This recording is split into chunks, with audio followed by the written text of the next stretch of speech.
Inspired from a young age by Anne Rice's Sleeping Beauty series, Linda has fulfilled her dream of becoming a well-reviewed erotic romance author.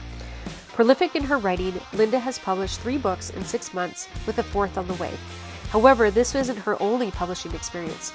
In her teens, Linda published with the Vanity press, sadly leaving her feeling very defeated and with the thought that she had walked away from publishing for good. However, after weathering the pandemic with 2 young children at home, she decided to return to her love of writing and set to creating a world that thrills the reader.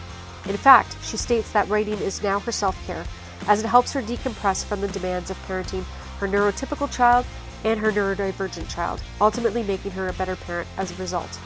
During our conversation, Linda speaks candidly about having a child on the autism spectrum, leaving a career in veterinary nursing, and rediscovering her love of the written word. Thank you, Linda, for sharing your story on the Indie Author Podcast. Now let's get to it.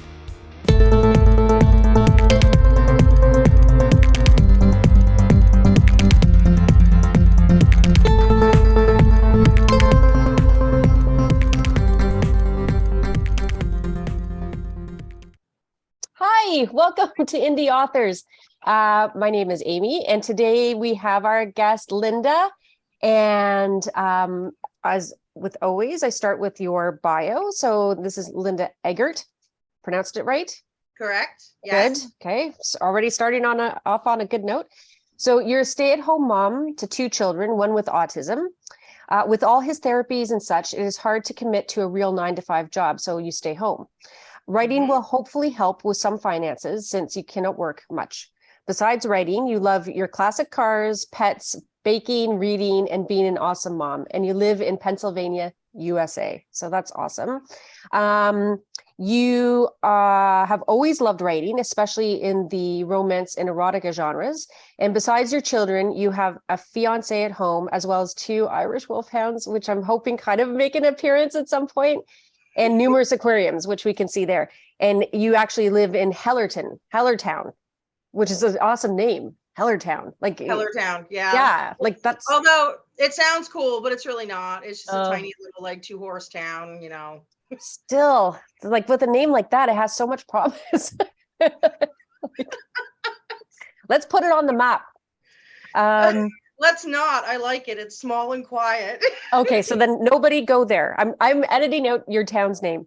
So your books are What I've Always Needed, Whom I've Always Wanted, and The One I'll Always Love. Is that the one that was just released? That's the one that is coming out on December 15th. Okay, good.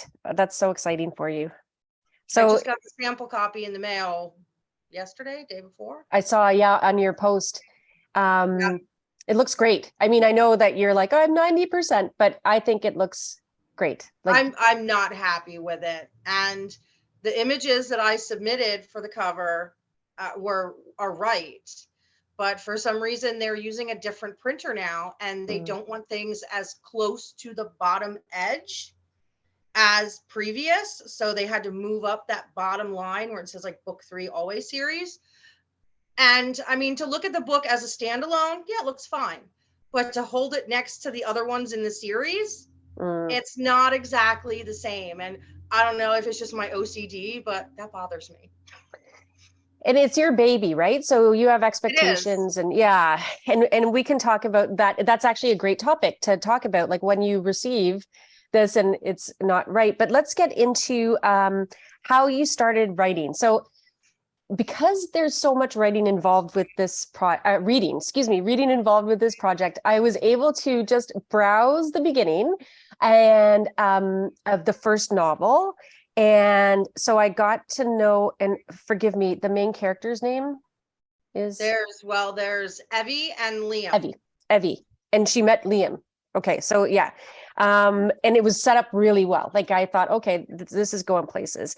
And I could totally identify with Evie because I love when the female protagonist is a little bit maybe, she's not awkward, but it feels in some way a bit awkward. And I do love that because I am very awkward. So right off the bat, I'm like, okay, I'm rooting for her.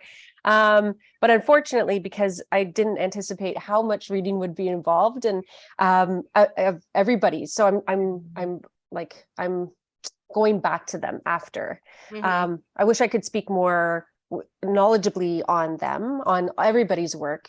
One day I will, but I would prefer to get you talking about your work. So how did you fall upon your ability to, I didn't get it to any spicy parts, so I can't comment, but we from our discussion, I know that they are to come. And how did you find this voice, your spicy voice? I think just from years of reading it. I do have to say my mom played a pretty big part, inadvertently. I loved reading Anne Rice novels when I was young. Yep. I think I started reading them in like 6th grade. And I read the vampire series that she had out, and it was awesome. So good. But I think it was, I don't know, was it Christmas when I was like 11? I don't know, 11 or 12. My mom bought me the Anne Rice's Sleeping Beauty series. Seriously? Apparently she didn't read the back of the books. She's just like, oh, Sleeping Beauty. Yeah, so I was kind of introduced to, we'll use the term romance novels loosely here. Yeah. I was at introduced a very young age. Because I didn't even, I didn't even know. I mean, like I heard about it, but I read part of the first one and I was like, yeah, I gotta put this away. Yeah, and they get spicier as it goes. That's so funny. And how did that impact you? Is it were you like, I'm confused, or were you like, I'm intrigued? Well, I wasn't intrigued by all of it. In fact, some of it in the 3rd book, I was like, I don't know how I feel about this. But being as it was written by my favorite author, I didn't just look at it as the world she had created for the book, but I was looking at it at the writing style, the way she built up the characters, the way she created this whole new universe. And it just really got I have a very analytical mind. It got my very analytical mind thinking like, wow, like this is awesome writing, not just a cool story, because it is, but this is like really cool. And it would be, remember I'm 11ish or 12 here. It would be cool if I could do this too. Right. Oh, so you were inspired by her. There's like a really good documentary somewhere. My memory's shot these days, which is going to be a common theme in this podcast. Oh, mine is too, so don't worry. People are going to be like, are you okay? Do you need to get checked out? There's a fantastic documentary. Perhaps it's on Netflix, might be on Prime, could be somewhere else. I don't know. I go many places in my viewing, but talking about her and her struggles when she first started writing. So that's even sort of more inspiring in a way, that she had such a hard time in the beginning. Plus she had a great tragedy. So she's a huge inspiration to me as well. And we recently lost her this year. Yes, I think it was this year. Yeah. And that was very sad. But yeah, if you guys can check out, I'll try to find the link, because you can really see how even big names like hers, who inspire so many, can really, really have a hard time in the beginning. Right. Yeah, she didn't get much of an audience. No one really took her seriously, all of this stuff. So continue. I'm sorry to interrupt you. I think I lost my train of thought. Oh my God, I'm the worst host. That you were really inspired by her. This is really cool. Oh yeah. I just thought, wow, this is really cool. And it would be really cool if I could write something this awesome. Now, so many years, 30 years later, do I think my writing is as awesome as hers? No. I hope to one day get there, with each book. I do even see my own writing style growing, advancing. So hopefully one day I'll reach to the point where she was. It's still a goal. Yeah, and it took her. It took her a while to find her stride as well. And I liken it to, when you start watching a series, or if you come into it like on TV, a TV series, and you've come into it maybe a few episodes in, and you see how different the characters act from the very first one. It's because they're growing into themselves. And I find that happens with writers too. Like their voices get stronger, their narrative style, gets sharper. And I was speaking to another writer who was saying like they want each successive book to be better than the last. Like that's the goal. Exactly. Yeah. Mature through the process. Yeah. So that's another important thing for new writers to realize is that, don't give up, because the more you do, the better you get, and all of that. Yeah. So and especially first time writers, your first draft of your first book ever is going to be a dumpster fire. and we have to remember that. That's where the editing comes in and the formatting and everything. But I've known a couple people who said, "Oh, I sat down and wrote a book and I'm so proud of myself." And they go back and read and they're like, "This is what is this? Horrible." And then they lose the drive. And I'm like, no. We all say that. Yeah. The first go around. Yeah. So you just can't lose the drive. Yeah. I love that. No, I'm writing it down. You just have to chip away at it and work on it. Read it again, edit it again, get your beta readers, get your ARC readers, get, everybody involved. And then once you have all of that combined, then you have the novel that you can be proud of that you wrote. Yeah. Yeah. And I was speaking with another, or maybe the same writer, because it's very similar conversations, but everybody brings something unique to it. But so one of the writers I was speaking to was saying that it basically takes a village, right? Like you have this impression that it's a solitary activity, and the writing part is a solitary activity, but then it takes a number of people to come together to either point something out that you were too close to and you didn't see, or to correct, some grammar that might be a bit problematic. You can get great ideas from other people, right? That aren't even writers, definitely. But the readers can provide you with great ideas. And so this whole collaborative nature of the post-writing process is something really wonderful to see, experience, and it's important to go into that with an open mind, right? So definitely. Because you're so close to the material, and it's difficult sometimes to see like how could it possibly be improved. I'm perfect, right? So yeah. We previously talked a little bit about vanity presses. So I think that came up in our conversation because I do have that as a note. So yes, because when I said I wrote my first book at 14, it was accepted by a vanity press. Right. And me being 14 years old, had no idea what a vanity press was, and ended up losing a ton of money. Yeah. So I'll put up a definition for those who don't know what a vanity press is, but essentially, in a nutshell, they offer to publish you, but you cover a lot of the costs, and the profit margins are in their favor. So not only have you forked out the money to cover a great deal of the cost, but then you sacrifice a huge percentage of your royalties, and a lot of them own the rights to the story at the end. It's not the author. They do. Yeah. So that book I wrote when I was 14, which I'm sure is not too great. So they can have it. Because I was 14. Yeah, they can keep it. But yeah, they own it. I made not a single penny on it. Yeah. And I was out thousands of dollars of hard-earned, summertime job money. Because again, I was 14. So I learned a hard lesson. I learned a very hard lesson, but I'm glad I did. Yeah. And I'm glad I did it at such a young age, because as an adult, when I finally got back into writing, because, a little bit of that kind of crushed my spirits for quite a few years. Oh, for sure. Here, I get this acceptance letter. They say it's an amazing piece of work and I'm going to sell all these copies, but give us this much money and we'll publish it for you. And, you'll be the next bestseller. And, they blow all this smoke up your bum.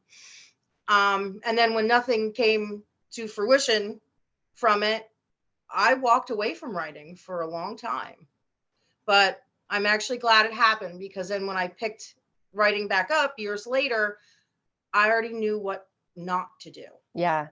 And I'm glad that you didn't let that defeat you, because a lot of people would say, okay, well, and I'm, as much as, there's a debate about the Kindle, KDP, and Amazon, and we won't go into those debates, but there is something so wonderful about the ability to be able to publish without having to work with, because the vanity presses were, other than the traditional publishers, or if you went and actually went to a printer yourself, Right. that was the only game in town, right? There And was no real self-publishing. There was, yeah, no KDP, no Barnes and Noble's Press, no Ingram Spark, none of those existed back then. yeah, And it was a lot harder. So yeah, either you took a gamble with the vanity press and potentially lose a ton and got nothing out of it, or you read the hundreds and hundreds and hundreds of rejection letters from traditional publishers.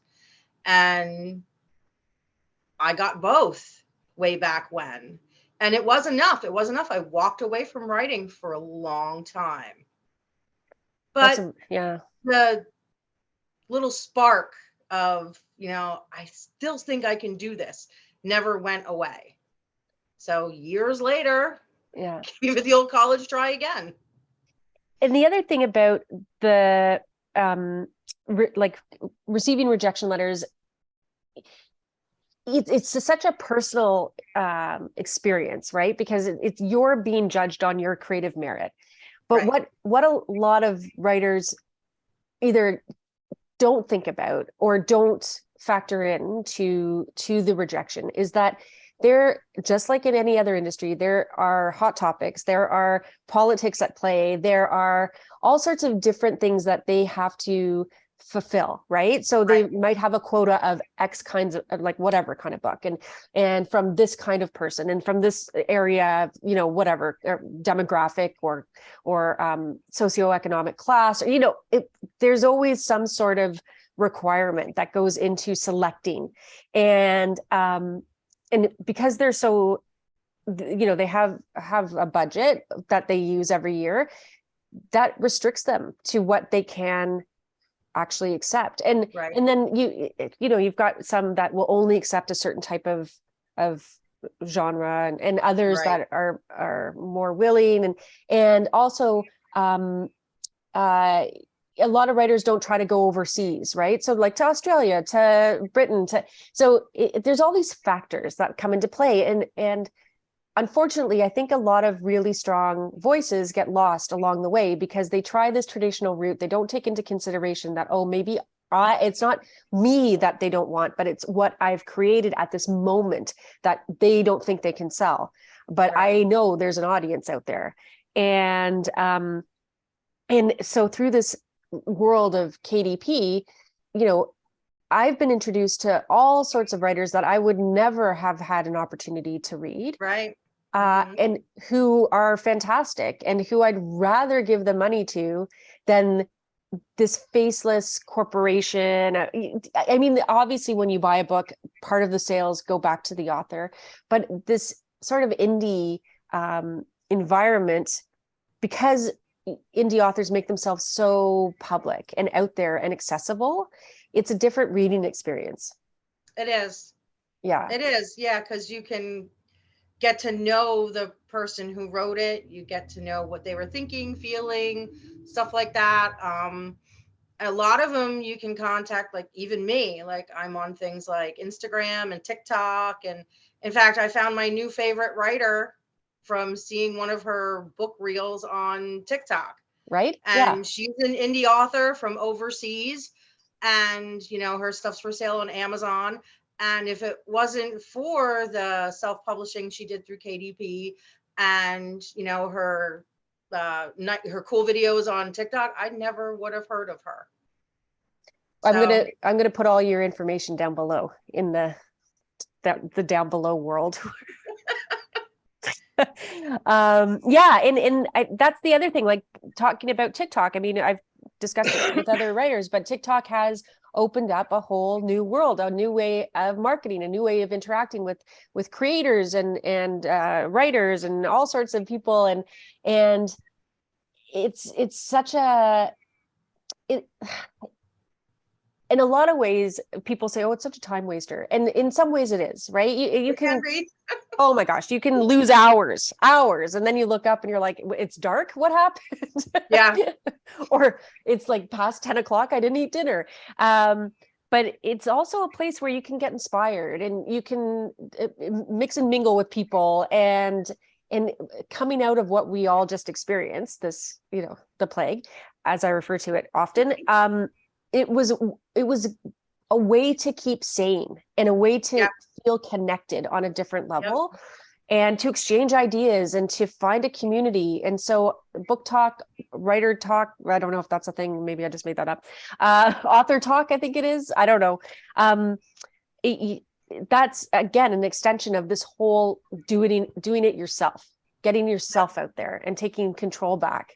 And it's empowering. It's an empowering thing to watch. It is. And when you spend hours upon hours creating a video or a reel about your book or your writing or a teaser for your series or whatever you have going on, it's really kind of cool to see that done and out there. And you do an exceptional job. Like, your stuff is really great. I'm still learning. Yeah, no, I have a ways to go. I'm old. I am not, I'm getting at that point, like how we yell at our parents about how they don't know how to use technology. I'm getting to that age. And I just started TikTok maybe, I don't know, a month or two ago. So what? I have, because I've seen some wow, I'm impressed. That's all I'm going to say. Go and follow her, check her out, because I'm impressed. Well, thank you. Really, like, maybe you should join my team, because last night, I am not going to lie to you, I spent probably 35 minutes on doing this tiny little intro for another writer, because I'm trying to figure out like the best way to introduce you guys, right? And there was one effect, and I kept making it worse and worse and worse. And my husband's like there's truth in less is better. And so then I was like, I don't know how to do that. So I handed it to him, and he is very savvy, and he's like, I don't know what I'm doing. So it took us 35 minutes on one and I'm like, maybe I'm not cut out for this. Maybe I have to hire a child, because that's actually what I said to someone the other day. I'm like, is there someone I can pay to just do this for me? Right. And she's like, yeah, there are. She says, but I have faith in you. You can do it. So I sat down, and the last one, I think you're talking about the last one I just did. Yeah. Because I put that up on my Facebook too, and we're Facebook friends. Yeah. That took me forever. And amazing. That took like messaging people who know what they're doing. Be like, what am I doing wrong? Like, this is what I have so far. It looks like crap. So no, it's amazing. And hold up. She says she's not a professional. Check this out. A hero would sacrifice you for the greater good. I have no such compunction. I would burn this world for you. Lately I've been stuck in paper on my normal levels. I've been drowning in my sleep while I struggle with my devils. So, but again, this is another topic where when you're a self-published, like indie author, these are all things that you either have to consider to do yourself, or you have to budget to have someone else do it. Right. So it just depends on where you fall, right? Is it, do you have the means to pay someone else? Is it worth your time to farm it out, or to, like us, spend 35 minutes on one stinking thing? So, yeah, that's another thing, that because your marketing, your PR, that's all on you. So it sure is. Yeah. So how do you engage people? I'm horrible at engaging people. Okay. So, well, you engaged me. So, I mean, I am very socially awkward. Probably why I'm good at writing, because I'm sitting at home behind a laptop, not having to engage with people. Social.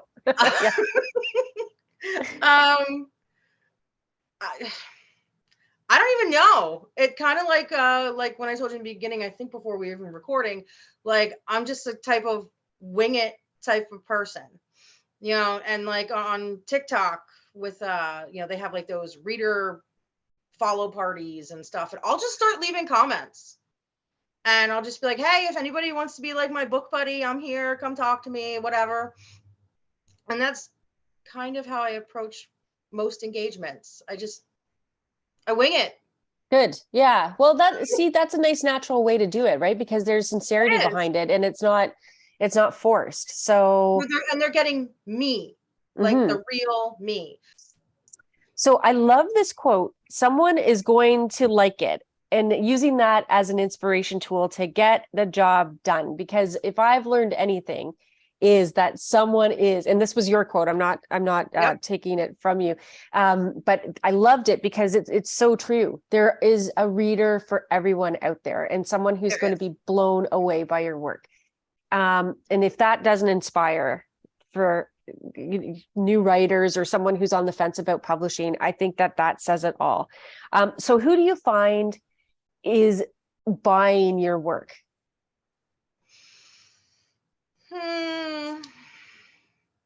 I'd say middle-aged, maybe even a little older females. You know, most men don't read romance books or smutty books. Yeah. Although sometimes you wish they would, because then they get some ideas. Here, take this. No, I mean, I don't want to stereotype, but it's people just like me. You're at home, maybe a little bored, middle-aged woman, needs a little spice in her life. So for our younger audience, things change as one ages, and you think that, and everybody goes through that period where you think that life is always going to be grand and exciting and fun, and you're always going to be young and, you know, whatever, but everything changes, and life becomes routine, and different stresses happen, and relationships change over time. Even if you're in a new relationship, you know, you settle in, and the excitement goes. It's inevitably going to go in some way, and you have to work hard. So, like, for those who don't know me personally, I mean, I've been with my husband for 30 years. We've been married for 20, and over that, congratulations. Thank you. And over that course, I mean, we were 5 when we met, of course. No, right. We're high school sweethearts, but lots of challenges, lots of changes, and you know, things do settle down. And so you're right. Like, when you get to that point, you are like, okay, I'm going to read this or whatever, just to see what else is out there. I mean, not in a bad way. I you know what I'm saying. That I got you. That way at all. Yeah. So I guess that's why, like, it's a lot of that demographic too. Right. Even though the characters, well, Evie is younger. I mean, she's in her mid-20s. Liam's in his mid-30s. I don't know if you picked up on that point. There is an age gap as well in the book. So he brings a little bit of the world knowledge to her and to their relationship. So I think that helps. But yeah, my audience is a little older, even though my characters are younger than them. But again, too, I think that helps, because it's like we can read it and be like, I remember when it was like that, you know, 25, 30 years ago. You're right. And yeah, not only are you reading a good story, getting like new spicy ideas, but you also get to take a little walk down memory lane too. Exactly. And it is refreshing, right? And to be back in that headspace when you were young and things were exciting and life was, you know, life was your oyster, if that's the expression, I think. And I think that's why also, I don't know if you've noticed this big shift, but in TV series, like I'm assuming we're probably around the same age. So we had like 90210, Beverly Hills 90210, and Melrose Place. And we were sort of at that same age at that time watching those shows. And so it didn't have the same impact. And now, as a middle-aged woman, watching the new shows that are coming out that are comparable to those, right? I'm like, oh yeah, that was really fun. Oh, remember when you could just go out and start your night at 10 o'clock at night and be okay with that, instead of being like, I'm gonna die. I have to go home and go to bed right this second. So well, I don't really sleep, so I can easily start my night at 10 if it was me. yeah, But you have with responsibilities. Yeah. the house and the kids and the dogs, is okay. Kids have to be in bed by 8:30. They got school in the morning. Dogs get fed at 9 o'clock after the kids go to bed. Like, I have things to do. So yeah, life is in the way. Yeah. I can't go out partying at 10 o'clock anymore. Yeah. I mean, like I suffer terribly from insomnia. So part of being an insomniac is that you have to have at least a regular bedtime, right? And you have to hope that you're going to fall asleep at. So I usually, like, if that's partially why I couldn't. And if I am out, and I remember we were somewhere and my husband and I, and he said, oh my God, it's 11:30. Like, are you okay? Am I okay? Should we still be out? And I'm like, holy crap. Oh my God, it's 11:30. This is great. But then it threw me off. Right. And so, but these are the considerations that the young may not have. I mean, young people can suffer from insomnia. They have conditions as well, whatever. But life happens and you have to start, getting to bed at a certain hour. And so, but yeah, so you're bringing back a little bit of spice and excitement and youth to your audience, which is a public service, I think. I mean, I think so. Yeah, I think so. Exactly. Yeah. And the feedback from your readers has been really positive, right? Yes. Yes. So far, I've had one bad review so far. And part of the review is correct. Apparently when I uploaded the document for book 1 into KDP, I missed a couple editing mistakes. Like, I missed it, my beta readers missed it, my ARC readers missed it, my editor missed it. But she found them. And inevitably, so people are going to find little things. People are going to find mistakes. Yeah. Pick up any novel from any famous writer, and you're going to inevitably find a mistake or two. So yes, part of that review was right. It was still hurtful though, because it wasn't a very nicely written review. But that's the only bad feedback I've had so far. I have a lot of people telling me that they enjoy the stories, that it is spicing things up for them a little bit. My beta readers have come back on every single novel telling me that their husbands highly enjoy that they are reading my books. Ooh, okay. So educational as well. Okay. So yes. You're an educator now. So no, it's been really good. It's been really good. Oh, good. That's excellent. Because that's important too. You want to know that your audience is enjoying your work, right? Or else why do the work if you're not right. And like I said before, I am accessible on social media like Facebook, Instagram, TickTock, and all that. So I have a couple of my fans, I guess, if you want to call it, like, it's hard to imagine I actually have fans. But I have a couple of fans that message me frequently. That's awesome. About, when's the next release? What's going on with this character? What are you going to do with this? And I'll give them a little spoiler here and there, like my next release is coming out December 15th. But you've got to have some mystery too. So I'm not going to share too much. Yeah. But I do answer messages from people.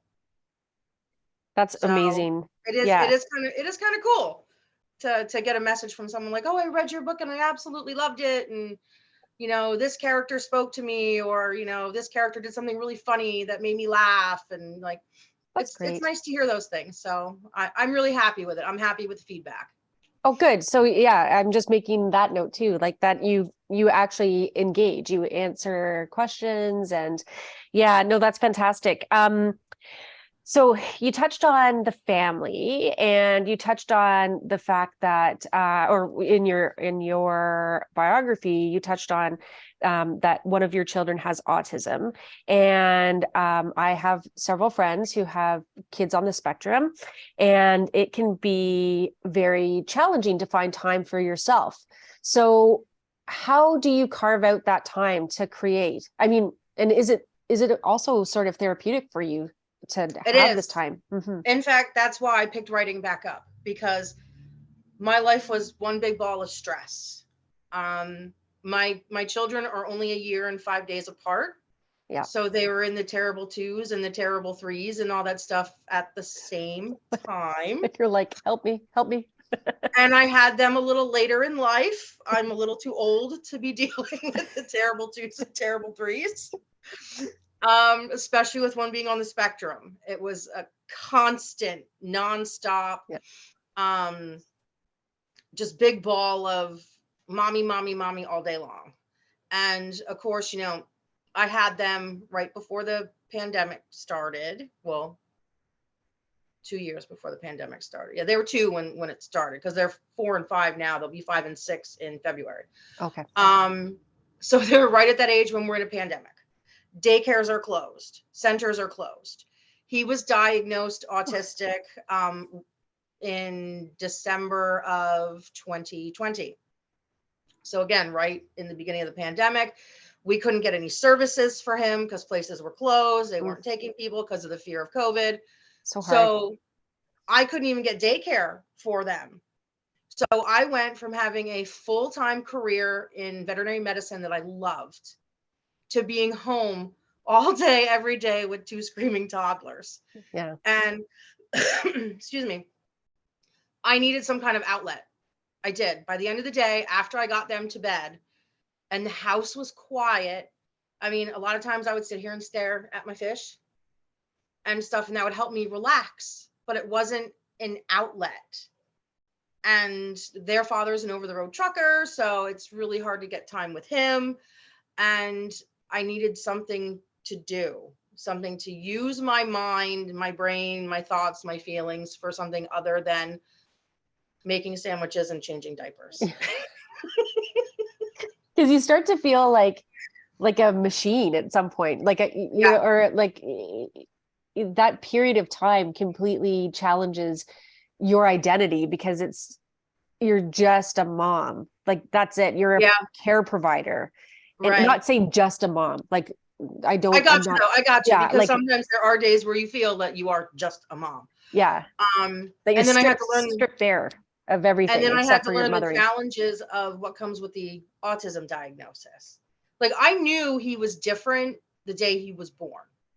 I could tell. And at every pediatrician well baby visit, I made comments like, this just seems different. Not wrong. I don't want to say there's anything wrong with him, because there's not. He's amazing. He's awesome. But it's different. And being an autism mom, you have to basically relearn how to parent. Yeah. But at the same time, I have a neurotypical child who is only a year older than him. So I have to be almost like 2 different moms, like a specific way for my daughter and a specific way for my son, because what works for one definitely does not work for the other. Yeah. So my whole days were full of just figuring it out, and with no help, because again, the pandemic, there was no help. So by the end of the day, I needed something to do that made me feel like me again. And I just one day figured, you know what? I started writing this book years ago. I still kind of have some of the ideas floating around in my head. And one night, that's what I did. I sat down, I cracked open my laptop, and I said, I'm going to throw some ideas down well, not on paper, because we don't write on paper anymore, but into Word, and see what I get. And I ended up writing that whole night. I didn't even go to sleep. Wow. Like, when it was time to get the kids up the next morning, I was still up. Wow. Obviously highly caffeinated. Probably not the best next day, because you're probably like, I need to sleep. Well, you know what though? I'm so used to it. Right. I'm just so used to it, because it wasn't that long after the whole, early toddler stage and sleep regressions and all that. I don't think I've slept more than 3 hours a night in the past 5.5 years. So for me to stay up and write, it was fairly easy actually, and I functioned okay the next day. Yeah. But then I went back and I reread what I wrote, and yes, it was what I call a dumpster fire. But there was some good stuff mixed in there too. Yeah. And that was enough to be like, even though I'm tired from being up all night, I feel like I accomplished something. You know, because when you're fighting day in, I don't even want to use the word fighting. When you're going through your day in and day out of the same activities, the same things, even though being a mother is very rewarding, at the end of the day, it doesn't feel like it. When you're tired and you're covered in spit up and the house is a mess and the dogs are looking at you like, when are you going to feed me? Yeah. And all that, it doesn't feel rewarding. But to actually be able to go back and read what I wrote the night before and say, hey, wow, some of this actually is decent. And then Yeah. I've been writing since. It's like, so unfortunately I was not able to have children, but I am a great observer of human nature, and I have a ton of friends who have kids. I have a sister-in-law who's had 3 boys. I'm not claiming to know the ins and outs of your experience, but from everything that I've seen and everything that I've heard, you are, again, it's one of those things where you're too close to it and you don't see the impact that you make on your kids, and you don't get that sense of gratification necessarily because you're in the experience with the children. And I think it comes later when they grow a little bit older, or they do something very profound where you're like, whoa, where'd you learn that? Did I teach you that? Oh my God, I'm the best parent ever. So having something concrete, like a piece of writing or a piece of art or music, whatever you do, hobby, doesn't matter, cake, anything, can at least show you like, yeah, like I'm doing this, I'm okay, and I must be doing something right. And to those who don't know or don't have the wonderful opportunity to be a good friend to a fabulous mother, you're missing out. You're missing out on all the joys that motherhood brings that you can experience like as an adjunct to a mother, the sorrows, the frustration. But my hats go off to you guys, because like to mothers, or mothering people, I think that's the new term. I'm not sure what the new political term is, and I'm not making light of it, but you know, I want to be inclusive here. To those who mother or who father too, who are parents, let's not gender the term. So parenting, because it can be a wonderful thing. And oh, it's amazing. Being a mom is what I always wanted in life. And I love my children more than anything on the face of the earth. Mm-hmm. And, you know, even with my son's autism, I always tell people there's nothing wrong with him. He's just special. He's got different superpowers. Yeah, exactly. And he's amazing. And I love him to bits. I love both of them. And it's the most rewarding thing that I think I could have done in my life, is to have my 2 kids. But you need to be able to keep a sense of yourself as well. Yeah, that's important. Mm-hmm. Yeah. And I think it makes me a better mother, having an outlet that I can do to make me feel like myself, so that I can approach each new challenge that we face and each new thing that needs to be taken care of on a better foot, because I'm not just surviving anymore. Mm-hmm. I'm actually enjoying myself, and I feel like I'm living, and that makes you a better parent. Yeah. At least in my opinion. Because the stress level's less, you can have more enjoyment with the kids. Everything's not this, ball of emotion. And then the kids can look to you and as have these happy memories, like, oh, mom was really fun, or mom was really whatever, or dad was really whatever, inspirational. And you don't know what the kids pick up on. Right. You never know. Mm-hmm. And so putting your best self first and doing things for yourself to have your best self present within the family is really important. So I think they call it self-care. Right. Oh, right. Yeah. So yes, I actually look at my time for writing, because I usually write at night after the kids go to bed. That is self-care for me. It's my outlet. It's my time to unwind and do what I want to do. And so even though I survive off of coffee because I don't sleep at night because I'm up writing, I still think it makes me a better mom, because I am taking care of myself by doing something I enjoy. Yeah. And that's so hats off. I applaud all the moms out there, all the dads out there, all the, Yes, all the parents, non-binary parents out there that are doing everybody. their level best to create wonderful children and to have a well-rounded life, right? And my daughter was so excited the other night when the sample copy of my third book came in.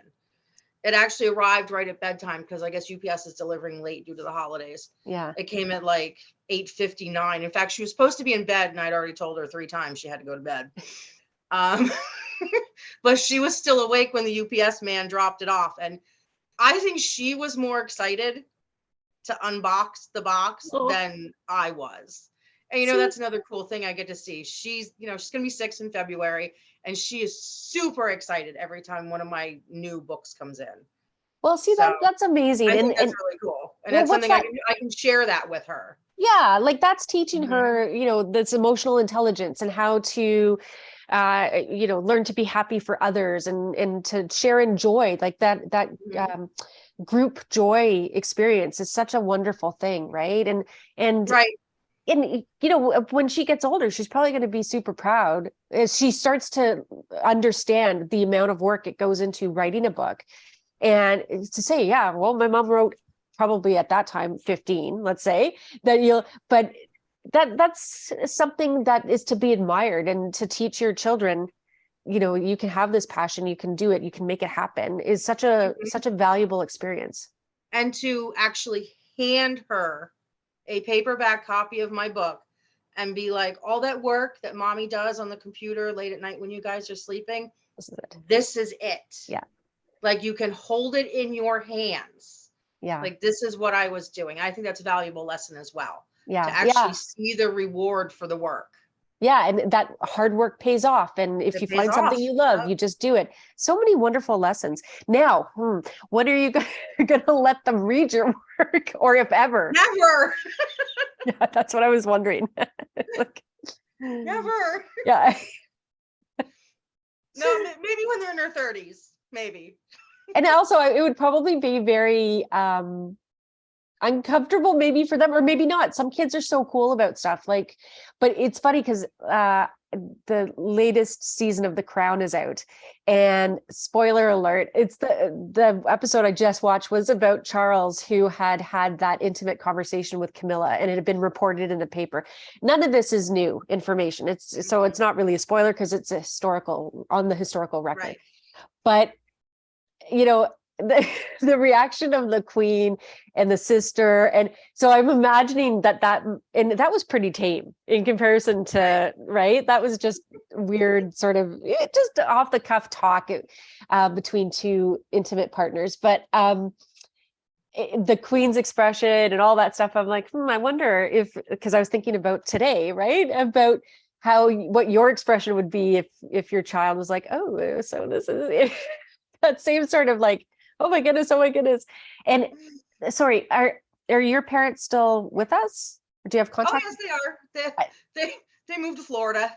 Okay. Well, where everybody seems their retirement in Florida. Yeah. But no, they're still here. And my dad's super proud that I've published books. He hasn't read them, and for that I am thankful. My mom is probably my biggest fan. Oh, lovely. She's awesome. And I've always had a very close relationship to my mom. She's always been my best friend. She's always been my biggest cheerleader. So she has read my books. It was awkward because they do live in Florida. And when she read my first book, after it came out in August, she was here visiting. So she was sitting next to me on the couch reading my book. And I love you, Mom, but read the other ones when you're not here. That's awesome. But good honor that she can see past it, right? Like past what you've created and still be like, I love you. No judgment. That says a lot about your mom too, right? I have a very similar relationship with my mom. I feel like we're very similar people, you and I. But I don't know if I could, right? Well, we'd have to see. I mean, Yeah, but think of it. Once the book's in print, it's already been obviously read by you and your alpha readers, beta readers, arc readers, yeah, editors. So it's not like you're writing this down and just handing it to your mom. right. Yeah. You know, it's you lose a little bit of the, I don't want to call it embarrassment because I'm definitely not embarrassed for anybody to read what I wrote, but the awkwardness. Awkward. Yeah. Yeah. Yes, you lose a little bit of the awkwardness once it's been read by so many people. I guess that's akin to, for someone who hasn't, so like I said, I've never had a baby, but I've had a lot of very embarrassing surgery. So I'm wondering if it's exactly the same feeling that women who've had babies and people who've had other highly embarrassing surgeries, how you lose all shame. Like you're like, okay, everybody and their brother can come into the room. Yeah, it's quite like that because yeah. Before I ended up having my 2 children naturally, my now ex-husband and we went through years of fertility treatments. And the place where we had them done was a teaching hospital. Yeah. Yeah. So, yeah. So every time I went in to have a procedure done, I have a room of college students standing there watching. Yeah. So yeah, you lose the ability. You just don't care anymore. Yeah. You're like, You're like, whatever. So I guess that's the same. Like after you've read the book, after you've written the book, everyone's read it. It's out there. It's that same sort of distance where you're like, well, it is what it is. Like it's more awkward for me if people find a mistake in the book than it is for the smutty things that are in the book. That's awesome. So obviously we've touched on this a little bit because you said you just wrote all that first night. And so you're quite a pantser.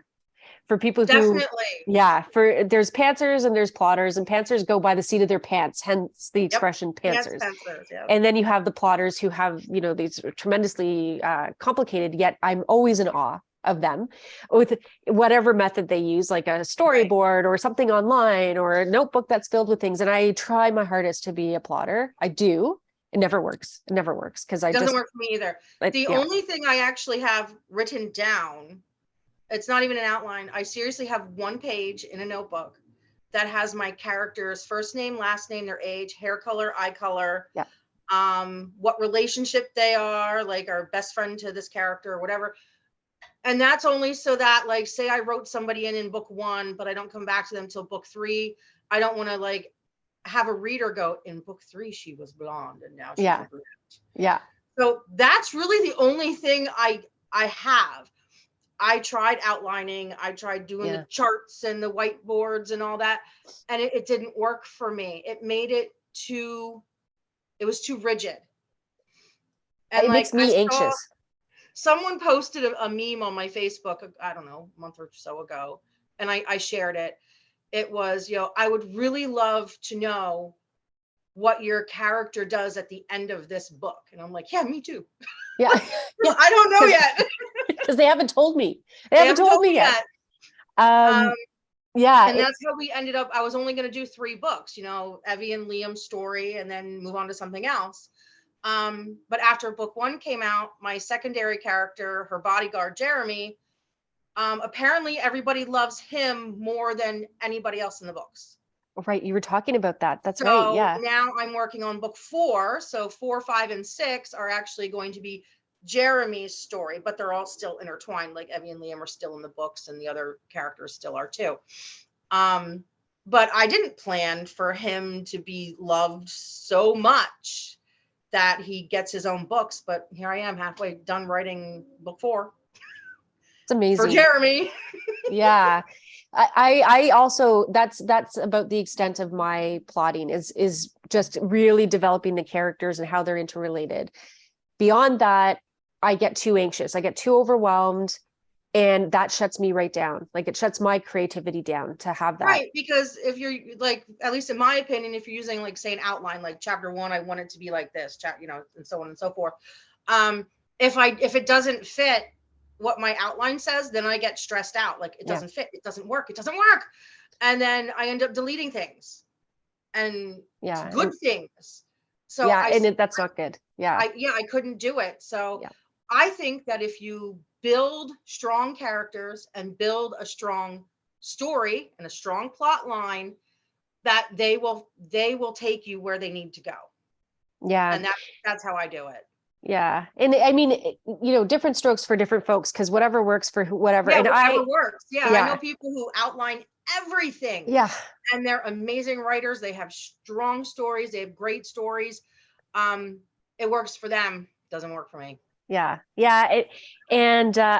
I wish I could be that organized. I wish I could be that organized in my life. So you see this, you think like I'm pretty organized. No, the rest of my house is often in a state of chaos. Because that's like the way my mind works, right? And it's not good and it's not functional. And I completely understand that. But in order to keep the anxiety down, because I have tremendously terrible anxiety all my life, I've had it. This is the way I have to be. And I've learned that you have to work with what works for you. You can't exactly push yourself into a different rhythm. Yeah. Exactly. So talking about now, this was a great segue about characters and how they come to you and how they take over. And I know for the viewers or the listeners, like I've talked about this before, but I always love to talk about other people who experience the same thing, where it's like these characters will not leave you alone. And you're like, really? It's 2 a.m. Like, can you go to bed already? And the disconnect, and you feel like, or at least I'm not going to speak for you, but for me, sometimes I'm like, am I experiencing a psychotic break, or is this just legitimately my character talking to me here? Because sometimes they're so present for me. So you talk about your characters, please. Oh, they are. Jeremy, who's now getting his own 3 books, he's the loudest in my head. And yes, I have actually found myself alone saying out loud, will you just shut up? Like, I want to go to sleep. And he's like, I'm going to do this tomorrow. Yeah, you're like, okay, can we talk about it tomorrow then? Thank you. Yes, I'm like, I would like to get my 3 hours of sleep tonight. Please let me have that. But I always say it's almost a little bit like what people think of maybe schizophrenia, like where you hear voices. Yeah.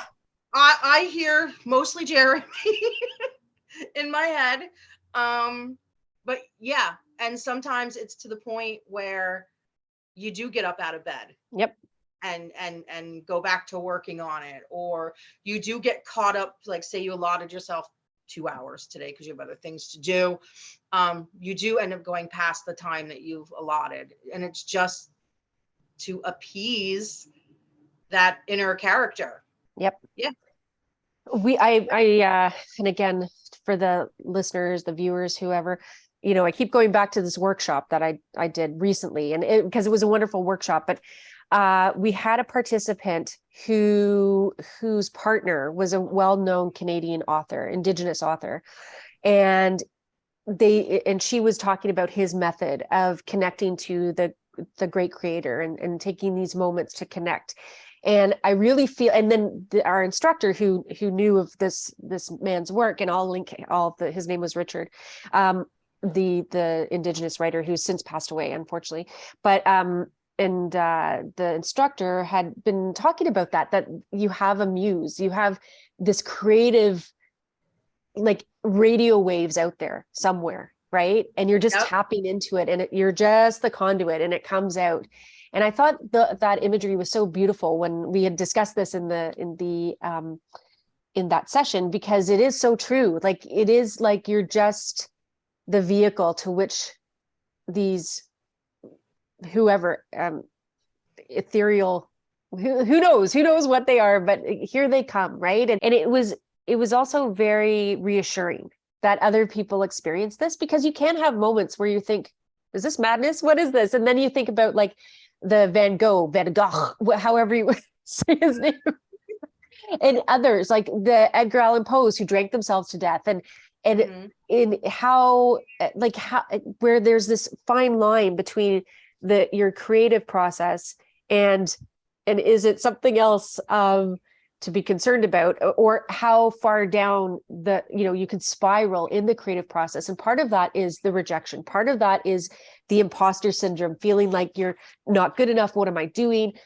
So some people, like Edgar Allan Poe, can, end up as a drunken Duncan, but to cope with these things, and I mean, I'm not advocating that as a coping mechanism, but unfortunately that is the reality, because there's a lot of insecurity that comes with creating anything, and there's a lot of self-doubt, and you may present with this really confident persona, but behind all of it is like, am I good enough? Is my work worthy? Right. Who am I to be? Yeah. And every writer has it. And if they say they don't have it, they're lying, because at some point, everybody does. Yep. Like going back to Anne Rice, that documentary, she almost gave up. No one wanted her work. She was in a critique group where people were like, this is ridiculous. Like, you're not going to, those were her peers. Yeah. It's like, my goodness. Yeah. But everybody has, I think every writer does. And because it is hard to imagine. Like I still say, like earlier when I said, oh, I have someone, a fan, like, yeah. Who am I to have a fan? What? Yeah, ridiculous. who am I to have a fan? Like, Yeah, but yeah. It's definitely real. It's definitely real. Yeah, it's and part of the reason for this channel is to move people past that, to show people like everybody's got something, everybody's experiencing these same feelings, but don't let them shut you down, because I've let them shut me down for so long, these feelings, whatever. And it's not good. You have to push through it, and fight it. Oh yes, strategizing releases. So that is a wonderful marketing technique to create excitement. It also takes a lot of pre-planning, which I'm not good at. So if I were to come to you, if I ever finish a book, and I'm like, I really need help with the strategizing, what are some of the things that you've found that like help you with being that organized to start? Facebook is a big one. Like I just Facebook blast on both my personal page and my author page, like, oh, I'm so excited, I have a new book coming out, and I'll do like a teaser, like a cover reveal about a month or two in advance.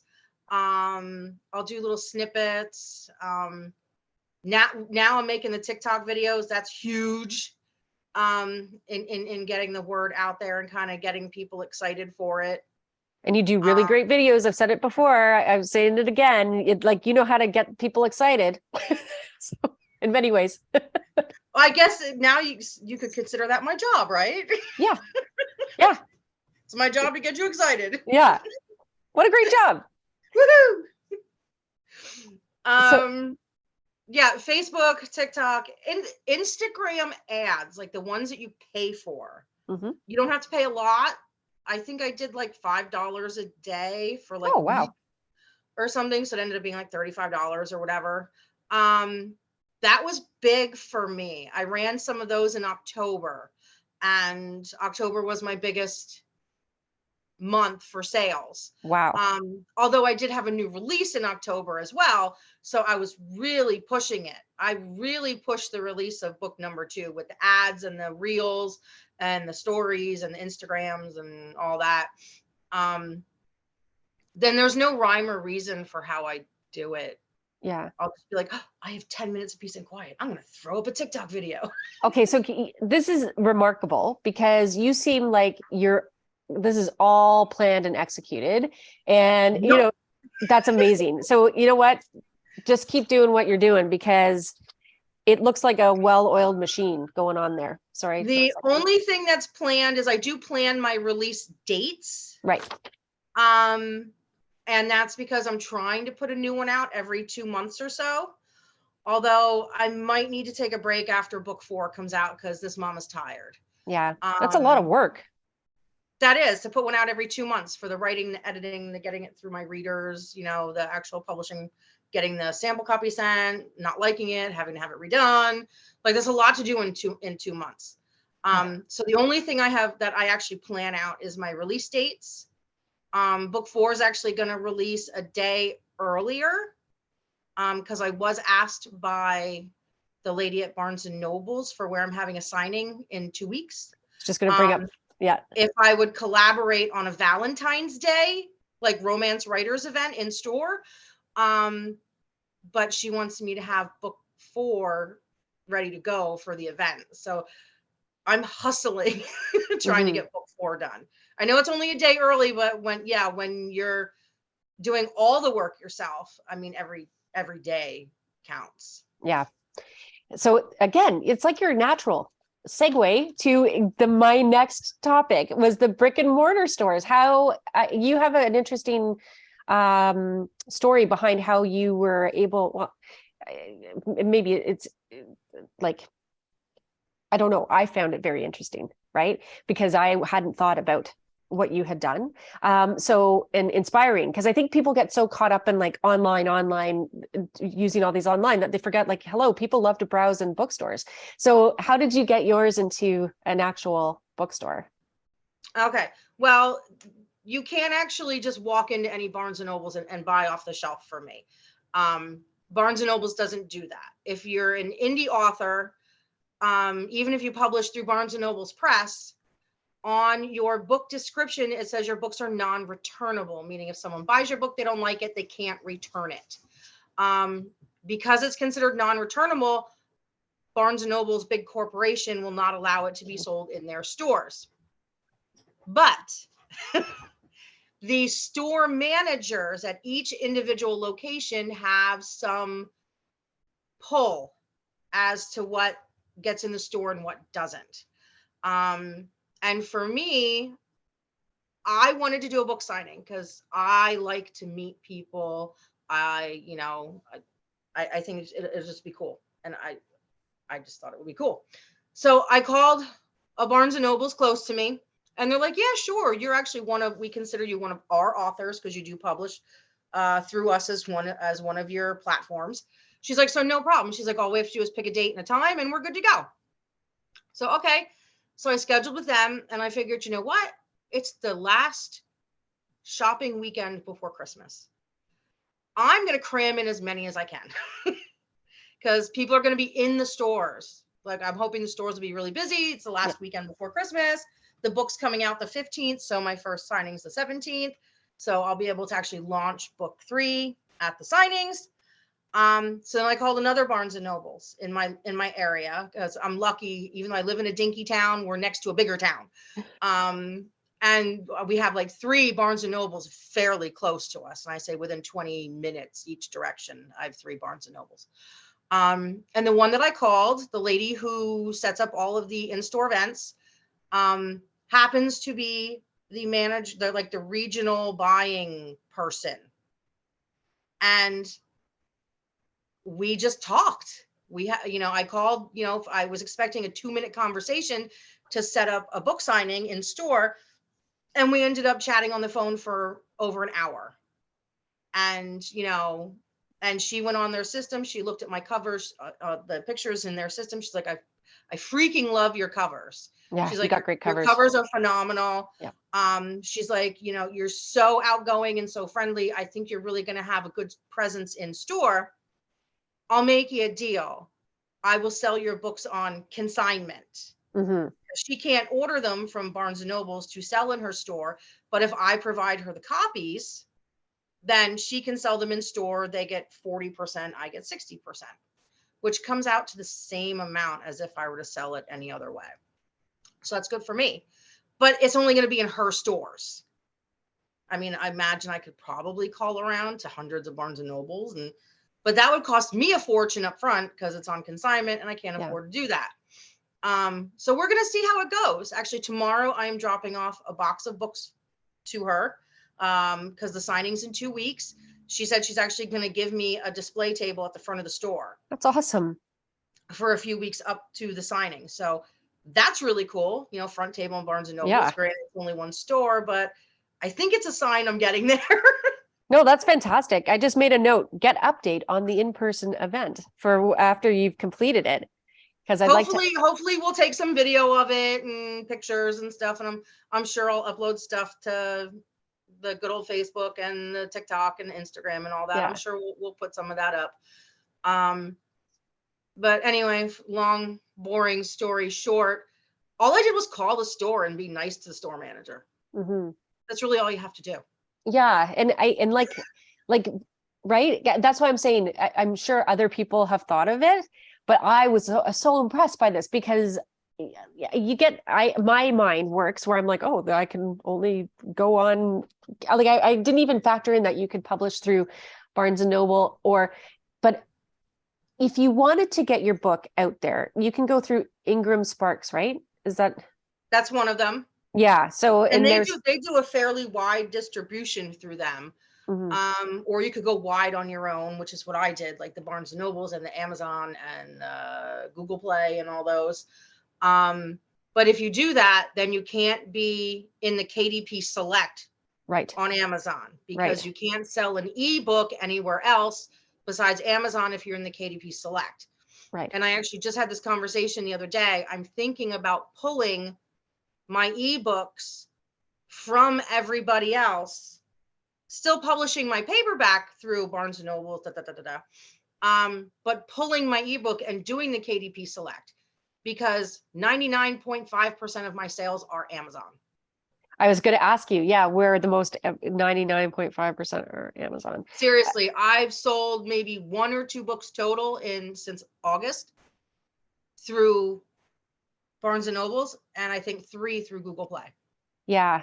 So you kind of have to put all your eggs into the basket that's going to provide the most return, yes. Right? And with the KDP Select, then you also get paid per pages read. Yeah.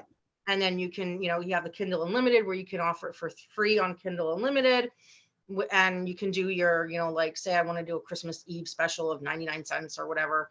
I can do those things. Now I can't. So I think I'm going to, after the book signing is done, like that's my number one priority right now. It's my first book signing.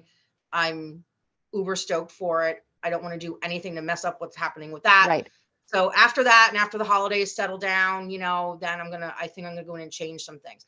You'll still be able to get my paperbacks everywhere you've been able to get them before.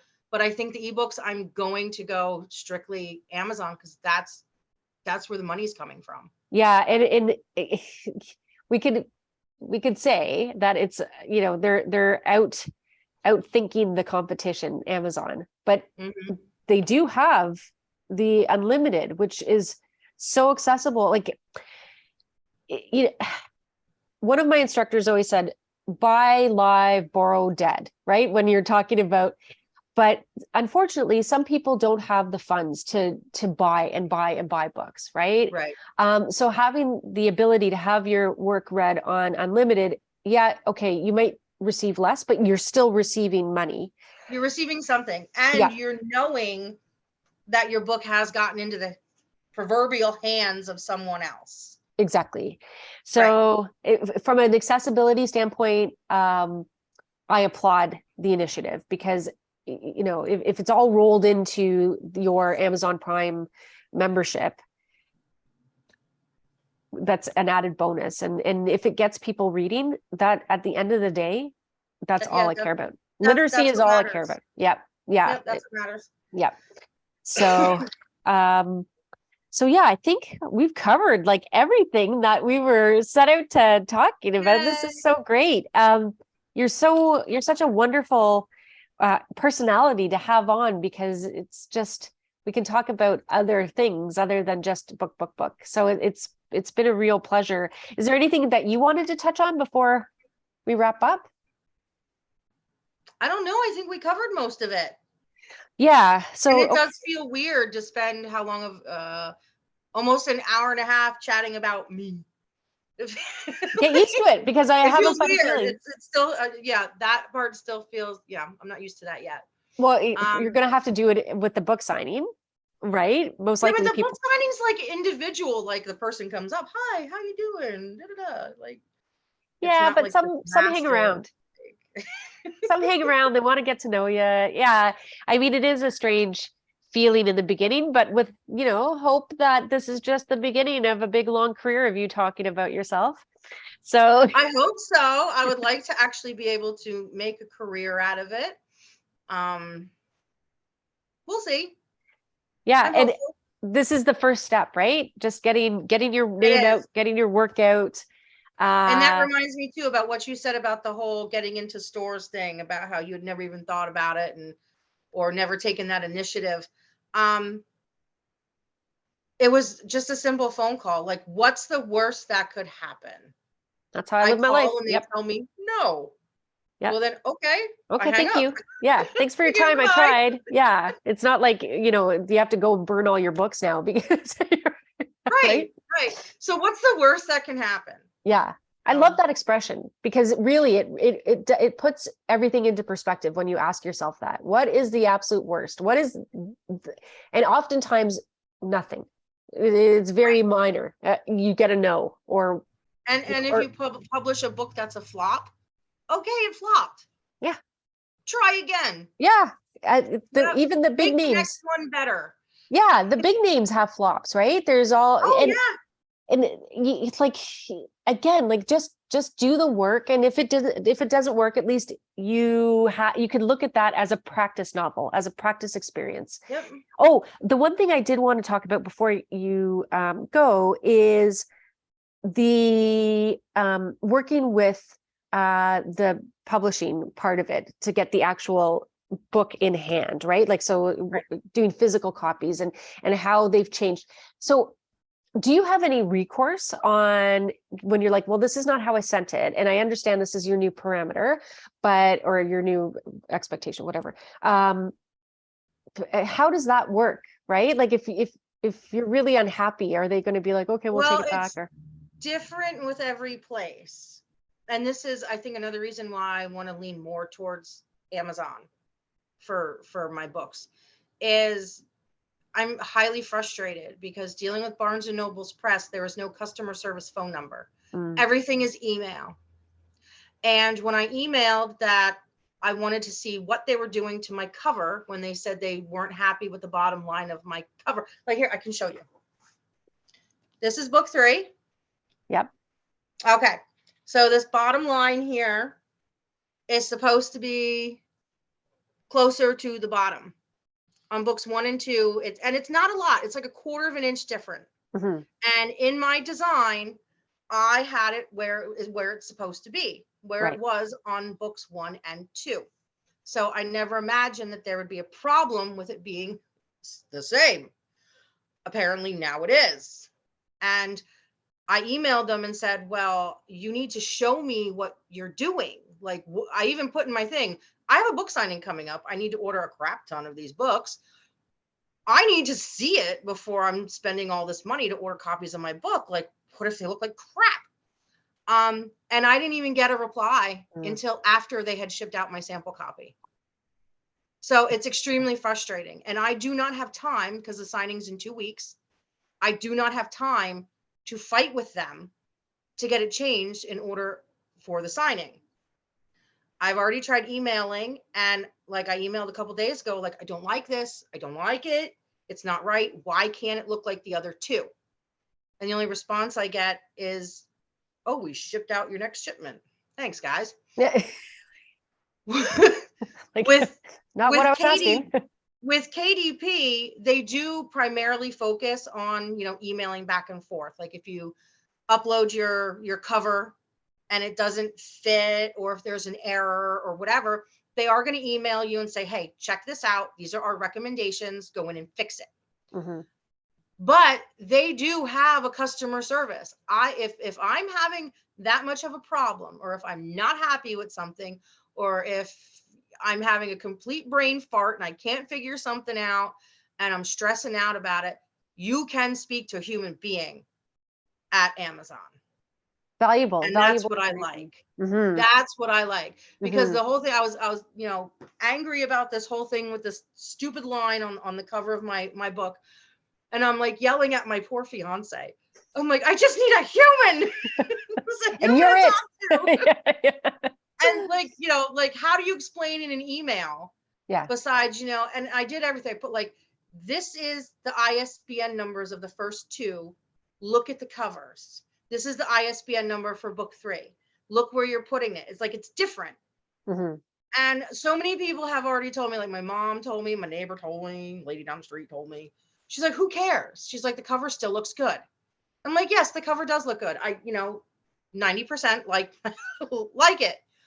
But people nowadays are so finicky. Mm-hmm. And I know I am too. I've got OCD, like big time. And if you put book 3 lay it down on the table next to book 1 and 2, there's that tiny little difference. And it's like staring you in the face. Bothers me. Yeah. Yes, That's it hard. is this huge red flashing error. And you're going to have them out on a table, right? So, I mean, They're it going is, to be out on a table. Yeah. So people are going to see them next to each other. And there's nothing I can do. Yeah. So I guess I'm really hoping that this isn't a reason for like this thing to flop. I hope not. No. The good thing is though, like I said, almost every single sale is coming from Amazon. So the one I have printed here was printed through Barnes and Nobles. Don't get me wrong, I do love them. They have a decent service when it works. But thankfully for Amazon, they can make my cover the way I want it to be. Mm-hmm. Yeah. So 99% of people who buy the book are going to get the Amazon copy and they're going to get the correct copy. Yeah. But it feels unprofessional.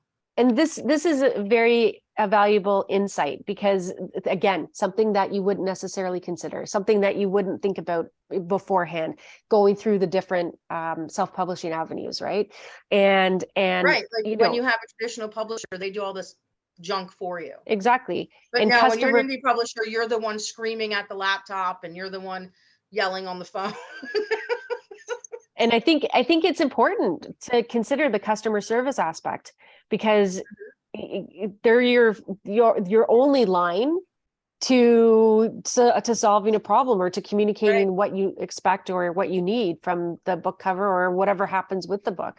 So that is a valuable lesson to share or experience to share, to consider. Like, are you going to be able to have open dialogue with the customer service people?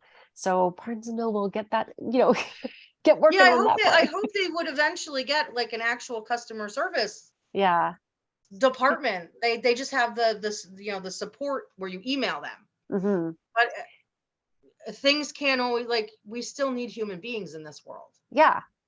Jobs and my fiance made a good point. He's like, there must be a human being reading the email you're sending. Yeah, it can't be that AI can't be that advanced yet. Or a human being, plugging in the changes. Mm-hmm. Why can't there be a human being to answer a phone?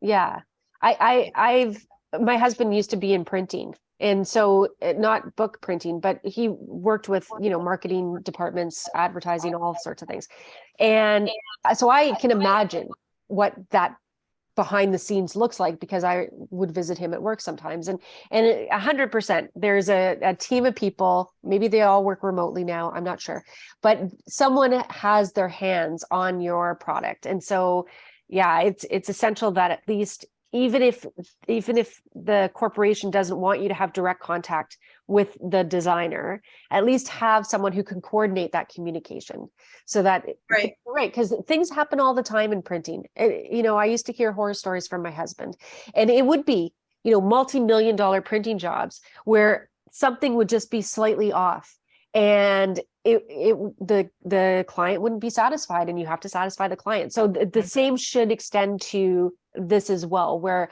you have to work together to create a product that you, the client in this relationship, is happy with. So consider your customer service. You would think that there would be incentive for that because I mean, I get my cut, but honestly, look at the size of our royalties for our books. We get paid diddly squat per book. Yeah. So you guys get paid. Sorry, how much often do you get paid for royalties? Well, you get paid monthly, but the royalty per book is not a lot. Mm-hmm. If you buy my paperback for like book 1 is a thick book because again, first book, I wanted to build up the characters, I wanted to build up the plot. It ended up being bigger. Right. So that one's a list price of $19.99. Right. So if you pay $19.99, you go to Amazon, pay $19.99 to buy my book, I get $3. Yeah. That's what I make, $3. Yeah. If you buy now it's funny, if you spend $5.99 to buy my ebook, I get $4.12. Oh, so So I ebook actually is the way to go. you make more money on your ebooks as the author. Yeah. But still, my book is being, you're paying $19.99 for my book. I get $3. Yeah. The It should be the rest reverse, I think. goes to whoever's printing it and Yeah. selling it. Yeah. So you think that would be a little bit of incentive if they're making so much more money off my books than I am, that they would Then, have an incentive yeah, to make it want perfect. to work with whoever's writing the books and producing the books. Yeah. And I think that the more that people start to self-publish, there's going to be changes, because right now it's the corporation's game, right? Like everybody's at the mercy of the corporation. But eventually, I think that just like in any other sort of industry, where eventually it'll come around where the demands of the people who are relying on these distributors, printers, online retailers, with hope, they'll either go out and start their own thing and be like, well, we've taken all of what worked from yours and we've eliminated all that didn't, and we've started our own co-op event. Oh my gosh, I think I'm onto something. A co-op of self. There you go. Okay, I'm writing that idea down. Nobody's stealing on YouTube here. Let's hope, right? Because I've often referred to the self-publishing industry right now as the Wild West. And as we know from history, the Wild West was a time of experimentation and learning how to create a functional society. And I feel like this is our Wild West right now. Yeah. And slowly things will kind of even themselves out. There's still always going to be a little bit in favor of the big corporation, which is hard for an indie author, because part of the reason of being an independent author is to have your own autonomy, right? And so it's sort of this weird place to be, where you're an indie author, you're doing it on your own, but you're still at the mercy of these big corporations. And because a lot of the indie bookstores can't support, can't offer the same return for you. So it's this weird sort of clash of ethics or ideals. We could talk about that another day. I'm getting very, very profound in these conversations lately with all these big topics, but I don't know if people are interested in hearing more about these philosophical debates. Please leave a comment wherever the comments go. Yeah, let us know, because we can always put our heads together and figure something out. Yeah, because there is more to this topic than just producing work. There's like a lot of things that surround it, and big ideas that can come of it. So that is remarkable that the ebook it pays off way better for you. Like why would anybody not want to do the ebook? Unfortunately, there's a whole bunch of readers who refuse to read. Like my mother refuses to read anything that is digital, and I keep telling her it's so much easier, Mom. But she is like, nope, I will not convert. I was the same way. Oh, I was too for a long time. Up until I published my own books, I was paperback only. And I still prefer paperback. I still walk through my local Barnes and Nobles and buy books all the time. Me too. It's probably more of an addiction. I do it too often. Because I like to curl up in the corner of my couch with my book and my cup of coffee or whatever.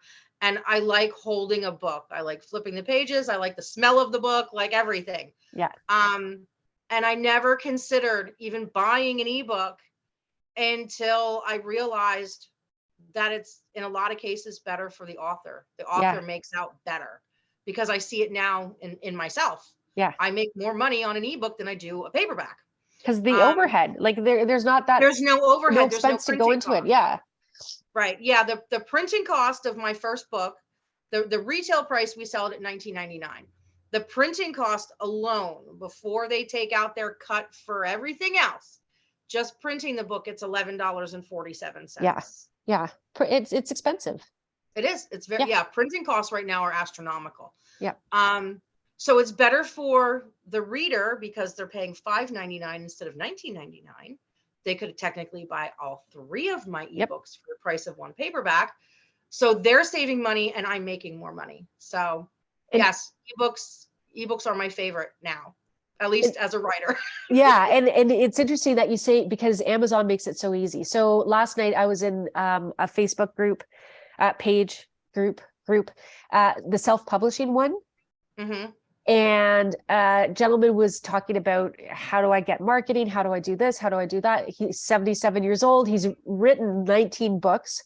Wow. And I thought, I'm going to go check him out just to see, like, if I like his stuff, I'll purchase it. And sure enough, I could buy 4 of his mysteries for some ridiculously low price, like under $10. And I did it, first of all, to support him, because like I felt for him, right? He's 77 years old. He's still, in the game. And I'd love to contact him actually to talk to him about it. And it made it easy. And then again, I was so pleased to find yet another interesting writer that I could get involved with. And so that is why I love ebooks. I also think from an accessibility, again, talking accessibility, because I've spent an inordinate amount of time in the hospital because I have autoimmune condition and have had to have several surgeries and long hospital stays. It's easy. It's easy when you are in that situation to just have everything digital. You don't have to worry about schlepping it from room to room. Sometimes you get moved in rooms. You always have it with you. If you have your device with you, you always have a book with you. And so that's sort of when I made the transition, is when I got sick in 2007, when I started having a lot of appointments. So instead of having to carry a heavy purse, I would bring whatever device I had at the time. Well, and just look at it too as your age. When we were growing up, there was no ebooks. No, it was, you went to the library or you went to the bookstore and that was it. Got a book. That was it. That was your only option. And there were no little libraries at that time either. Like you could go to the used bookstore where you can remember, it was so cheap. You could get like a gazillion books for $10. It was like a paradise. We still have one around here. You can get like 5 books for $1. It's so great. It's so great. We have an independent here in Toronto. Maybe it's, I want to actually see if they'll come onto the show. Like I can't even believe that came out of my mouth, the show.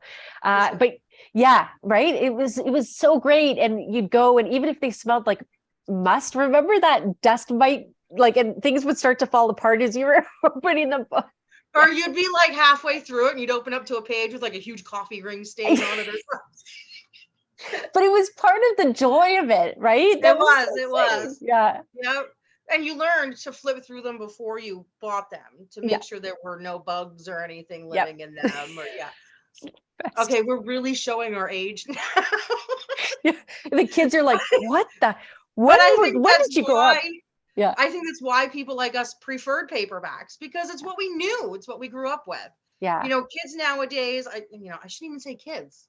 Young adults. People in their, mid-20s, early 30s, like it's a whole different era. They grew up with all the digital stuff. Yeah. When I was in high school typing class, was on a typewriter. Typewriter, legit, right? And I was legit typing. Yeah. And I am so thankful that I had that course, because I am an amazing typer. Like I don't brag about a whole bunch of stuff, but I am a good typer, which is I'm a really fast typer. Yes. Yeah. And it was on and you had to yep. Start again. Yeah. And some people go, what are they doing? Right. Like, but that's exactly what you had to do. Going to the next line.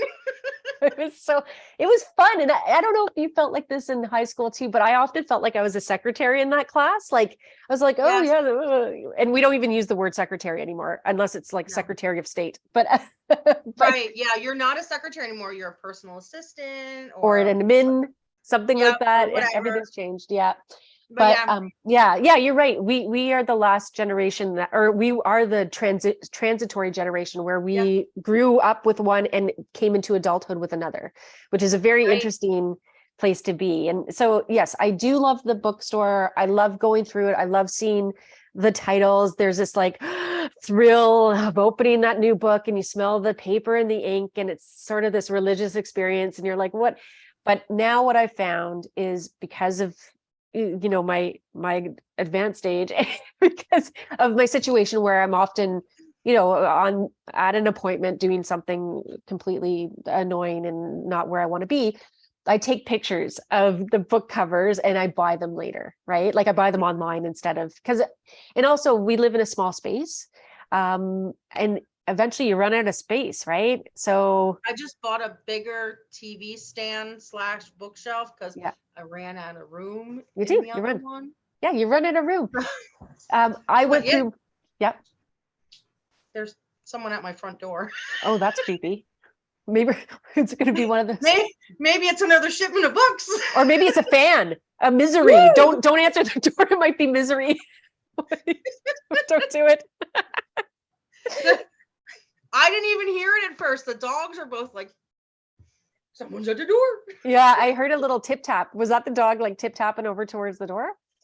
I actually think that was them opening the storm door Oh, outside. It's very windy here today, like very, very windy. yeah. And if you open the storm door outside, the big door, it's gonna probably get yanked out of your hand. That's probably what that noise was.